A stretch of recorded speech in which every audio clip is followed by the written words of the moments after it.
Welcome to YouTube channel. তাহলে এখানে একটা কোয়েশ্চেন দেখতে পাচ্ছ যে sec theta plus tan theta সমান 2 হলে কত হবে।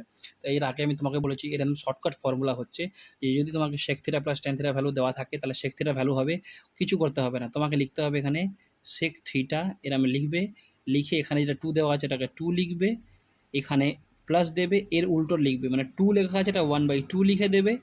লিখে দেওয়ার পরে এটাকে আরেকটা কিছু করার আর দরকার পড়বে না, বুঝতে পারলে? তাহলে এখান থেকে তুমি শুধু একটা 1/2 এখানে অ্যাড করে দাও, তাহলে এটা হয়ে গেল 2 2 4 প্লাস 1 5/2 ইন্টু 1/2, এটা হয়ে গেল 5/4। এটাই অ্যান্সার হয়ে যাবে।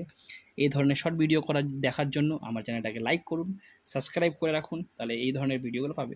এইসব কোশ্চেনগুলো এসএসসিতে, সিএইচএসএলে, এমটিএস, এসএসসির যে কোনো পরীক্ষাতেই কোশ্চেনগুলো জিজ্ঞাসা করে। তা শর্টে যদি নামানো যায়, সময় নিয়ে তো সবাই নামাতে পারে, শর্টে নামানো ভালো।